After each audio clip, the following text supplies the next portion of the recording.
Security.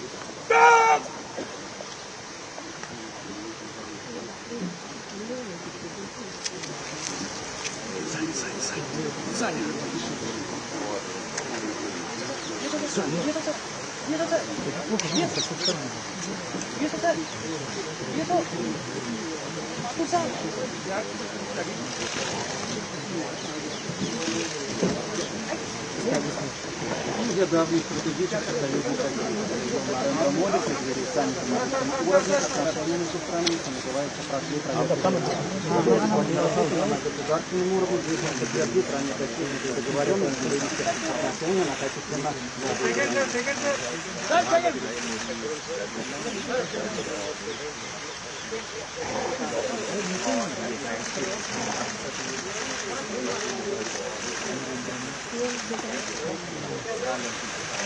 Главный стратегический союзник России преддверии Нарендра Моди преддверии саммита на высшем уровне отношения между странами, что называется «Прошли проверку визит Владимира Путина на государственном уровне, подтвердит ранее достигнутые договоренности и вывести отношения на качественно новом уровне.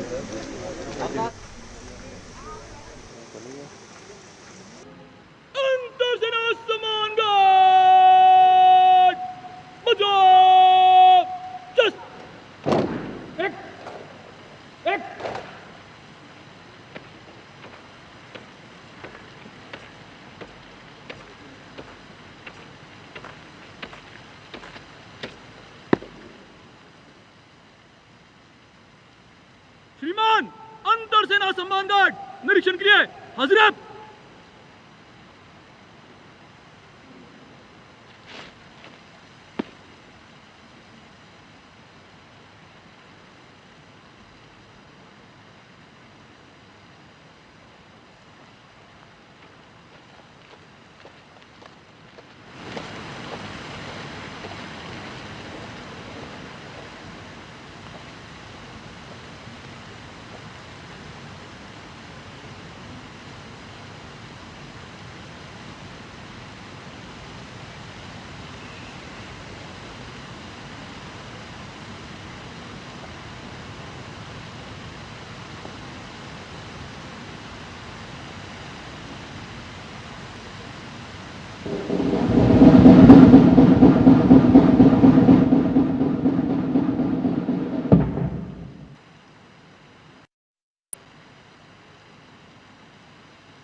Right చూస్తున్నాం Russia అధ్యక్షులు Vladimir Putin Rashtrapati Bhavan కు చేరుకున్నారు. అక్కడ భారత త్రివిధ దళాలు ఆయనకు స్వాగతం పలికాయి. అయితే ఈ లాంఛన స్వాగతాన్ని ఆయన అందుకున్నారు.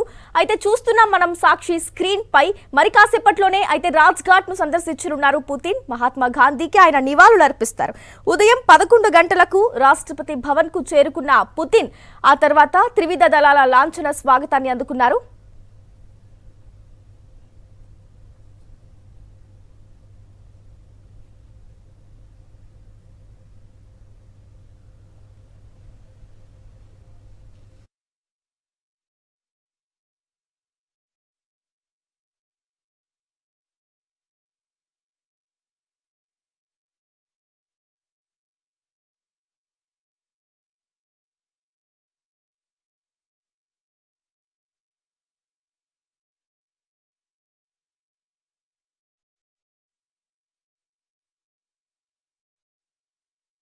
గౌరవ వందనం స్వీకరించిన తర్వాత వ్లాదిమిర్ పుతిన్ ను పరిచయం చేస్తున్నారు రాష్ట్రపతి ద్రౌపది ముర్ముకు. అలాగే ప్రధాని నరేంద్ర మోదీకి వ్లాదిమిర్ పుతిన్ వాళ్ళ బృందాన్ని పరిచయం చేస్తున్నారు. దానికి సంబంధించిన విజువల్స్ మనం స్క్రీన్ పై చూస్తున్నాం. సాక్షి స్క్రీన్ పై రాష్ట్రపతి భవన్ నుంచి ఎక్స్క్లూజివ్ గా ఆ విజువల్స్ మనం చూస్తున్నాం.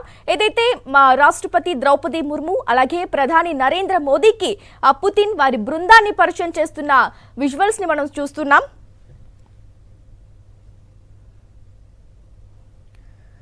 మరి ఇవాళ వ్లాదిమిర్ పుతిన్ షెడ్యూల్ మనం చూసినట్లయితే 11:30 గంటలు ఆ ప్రాంతంలో రాజ్ఘాట్లో మహాత్మా గాంధీ సమాధికి నివాళి అర్పించనున్నారు పుతిన్.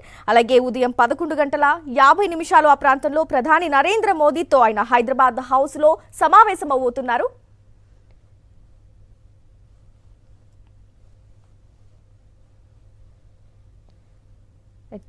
అనంతరం మధ్యాహ్నం ఆయన మోదీ పుతిన్ ఇద్దరు కలిసి మీడియా సమావేశంలో పాల్గొనబోతున్నారు. ఆ తర్వాత భారత్ రష్యా శిఖరాగ్ర సదస్సులో కూడా ఎంతో కీలకమైన ఈ సదస్సులో పాల్గొనబోతున్నారు వ్లాదిమిర్ పుతిన్. అలాగే రాత్రి రాష్ట్రపతి భవన్లో పుతిన్ కు విందు ఇవ్వనున్నారు రాష్ట్రపతి ద్రౌపది ముర్ము అధికారికంగా.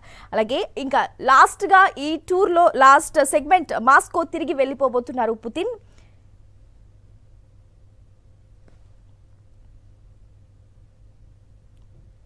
రాష్ట్రపతి భవన్ వద్ద ఏదైతే గౌరవ వందనం స్వీకరించిన తరువాత పరిచయాలు అనంతరం ఇప్పుడు వాళ్ళిద్దరూ మాట్లాడుకుంటున్నారు రాష్ట్రపతి ద్రౌపది ముర్ము అలాగే వ్లాదిమిర్ పుతిన్.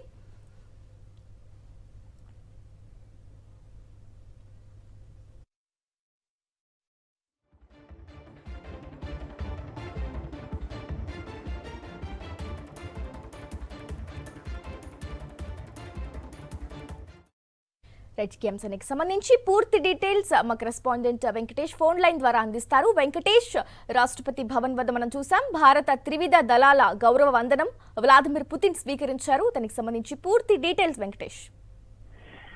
రాష్ట్రపతి భవన్ లో పుతిన్ గౌరవార్థం త్రివిధ దళాలు గార్డ్ ఆఫ్ ఆనర్ సమర్పించాయి. అనంతరం ఇరు దేశాల బృందాలను పరిచయం చేస్తున్నటువంటి కార్యక్రమం కొనసాగుతుంది. సో ఈ పరిచయ కార్యక్రమం కూడా దాదాపుగా పూర్తయింది. ఇక్కడ నుంచి నేరుగా పుతిన్ రాజ్ఘాట్ కు వెళ్ళబోతున్నారు. సో రాజ్ఘాట్ లో మహాత్మా గాంధీ సమాధి వద్ద నివాళులు అర్పిస్తారు. సో అటు నుంచి నేరుగా హైదరాబాద్ హౌస్ వెళ్ళబోతున్నారు. అక్కడే కీలకమైనటువంటి చర్చలు జరగబోతున్నాయి. సో ఈ చర్చలపైనే ప్రపంచం అంతా కూడా చాలా ఆసక్తిగా ఎదురు చూస్తుంది. భారత్ రష్యా మధ్య ఎలాంటి ఒప్పందాలు కుదరబోతున్నాయి అనేది ఇప్పుడు అందరికీ ఆసక్తిని కలిగిస్తుంది. ఒకవైపు అమెరికా చాలా తీక్షణంగా చాలా కీన్ గా అబ్జర్వ్ చేస్తుంది. ఇప్పటికే మనం చూసాం రష్యా నుంచి ముడి చమురు కొనుగోలు చేస్తున్నందుకు అమెరికా చాలా గుర్రుగా ఉంది.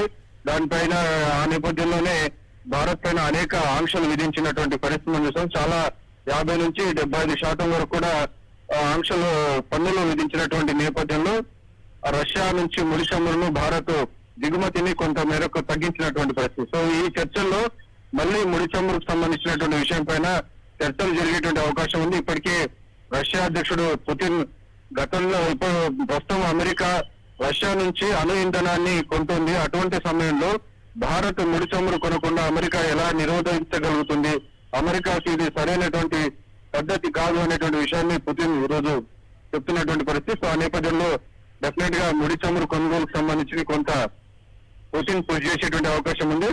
సో ఆ మేరకు ముడి చమురు దిగుమతులకు సంబంధించి కొంత మేర డిస్కౌంట్స్ మరింత తక్కువ ధరకు ముడి చమురు భారత్ కు దిగుమతి చేసేందుకు డెఫినెట్ గా రష్యా కొన్ని ఆఫర్స్ ఇచ్చేటువంటి అవకాశం ఉంది. సో ఆఫర్స్ కు భారత్ అంగీకరిస్తుందని మనం వేచి చూడాల్సింది. ఎందుకంటే ఒకవైపు రష్యా ఇంకోవైపు అమెరికా రెండు కూడా కీలకమైన దేశాలు. సో ఇద్దరిని కూడా బ్యాలెన్స్ చేస్తూ చాలా ఆచితూచి ముందుకు వెళ్లాల్సినటువంటి పరిస్థితి భారత్ ఉంది. అమెరికాతో కూడా భారత్ అనేక ఒప్పందాలు ఉన్నాయి.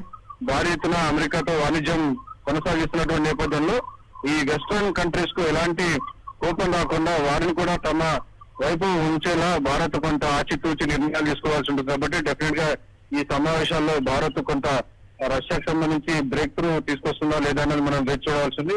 ఇంకా కీలకమైనటువంటి వాణిజ్యం కానీ అలాగే రక్షణకు సంబంధించినటువంటి అంశాలపైన ఒప్పందాలు జరిగేటువంటి అవకాశాలు స్పష్టంగా కనబడుతున్నాయి. ఒకవైపు ఉక్రెయిన్ వారితో రష్యాలో చాలా పెద్ద ఎత్తున ఈ మ్యానుఫ్యాక్చరింగ్ ఈ ఆయుధాలకు సంబంధించినటువంటి మ్యానుఫ్యాక్చరింగ్ సంబంధించి కొంత నష్టం కలుగుతుంది. అలాగే ఇచ్చినటువంటి ఆర్డర్స్ అన్ని కూడా ఇచ్చిన సమయంలోగా డెలివరీ చేయలేకపోతుంది. సో ఈ నేపథ్యంలో ఇండియాలోనే ఆ మ్యానుఫ్యాక్చరింగ్ యూనిట్స్ తయారు చేసేందుకు భారత్ తయారు చేయాలని భారత్ కోరుతుంది. సో దానికి సంబంధించినటువంటి ఒక డీల్ కుదిరితే ఇది ఒక పెద్ద అచీవ్మెంట్ గా మనం చూడొచ్చు. ఎందుకంటే మొదటి నుంచి ఇండియా మేక్ ఇన్ ఇండియా అనేటువంటి ప్రోగ్రామ్ ను తీసుకున్నారు ప్రధానమంత్రి నరేంద్ర మోడీ. కాబట్టి డిఫెన్స్ మ్యానుఫ్యాక్చరింగ్ యూనిట్స్ రష్యాకు సంబంధించినవి కనుక ఇండియాలో స్థాపిస్తే ఖచ్చితంగా దానివల్ల రెండు దేశాలు కూడా లబ్ధి జరిగేటువంటి అవకాశం ఉంది. దానికి తోడు టెక్నాలజీని కూడా ట్రాన్స్ఫర్ చేయాల్సింది. సో టీఓటీ అని పిలుస్తారు. సో టెక్నాలజీ ట్రాన్స్ఫర్ సంబంధించినటువంటి జరిగితే అది కూడా ఒక పెద్ద బ్రేక్ త్రూ ఉండేటువంటి అవకాశం ఉంది. ఇప్పటికే అనేక 5th జనరేషన్ ఫైటర్ జెట్స్ గానీ S-400 గానీ అలాగే అనేక ఫైటర్ విమానాలన్నిటిని కూడా భారత్ రష్యా నుంచి దిగుమతి చేసుకుంటుంది కాబట్టి రష్యా మ్యానుఫ్యాక్చరింగ్ యూనిట్స్ ఇండియాలోనే పెట్టడం వల్ల డెఫినెట్ గా రెండు దేశాలకు కూడా మేలు జరిగేటువంటి అవకాశం ఉంది. ఫలితంగా రెండు దేశాల మధ్య కూడా దాదాపు $100 బిలియన్ వాణిజ్యంకు వెళ్ళేటువంటి అవకాశం కనబడుతుంది. Right, thank you Venkatesh.